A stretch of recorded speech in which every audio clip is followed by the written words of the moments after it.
Hi. నేనిప్పుడు sweet జేస్తున్నాను. Sweet ఎట్లా అంటే రస్మలై. పాలు కొన్ని ఎక్కువున్నాయనేసి ఇంట్ల స్వీట్ చేద్దామనేసి స్టార్ట్ చేసిన. రస్మలై బావుంటది. స్వీట్ మాత్రం పాలు విరగొట్టిన, నిమ్మకాయ పిండేసేసి పాలిరిగిపోయినాయి.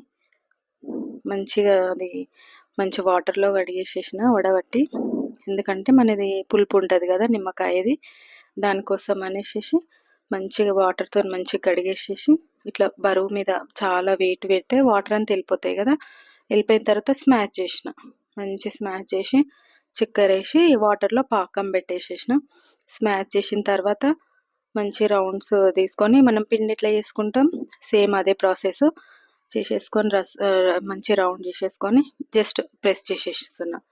చేసేసి ఆ వాటర్ మసిలిన తర్వాత అందులో కొంచెం ఇవి బాయిల్ చేయాలి కదా! ఒక 10 మినిట్స్ అయితే సరిపోతది. 15 మినిట్స్ మంచిగా ఉడకబెట్టిన తర్వాత మధ్యలో మలుపుకోవాలి. ఇట్లా తిప్పేసుకోవాలి. తిప్పేసుకున్న తర్వాత కొంచెం ఇటు సైడ్ అటు సైడ్ ఉడుకుతాయి కదా! ఇంకొంచెం చూడండి ఎంత పెద్దగయినాయి. మంచిగా చాలా పెద్దగయినాయి కదా! ఇప్పుడు కొంచెం పాలు వేడి చేస్తున్నా. అందులో పాలల్లో ఇది కొంచెం బయటికి తీసేసి ఇది కొద్దిగా వాటర్ అనేది బయటికొచ్చేస్తాయి కదా! పాలు కూడా వేడిగా అయిపోయినాయి. కాగినాయి. కొంచెమే షుగర్ ఏసేసి మళ్ళీ ఇది సైడ్‌కు కొంచెం బెల్లంతోని చేస్తున్నా అది కొంచెం బెల్లంతోని చూద్దాము అది ఎట్లుంటది అనేసేసి అది సైడ్‌కి పెట్టేసేసిన. ఇందులో మళ్ళీ కొంచెం కలర్ ఏసేస్తున్నా.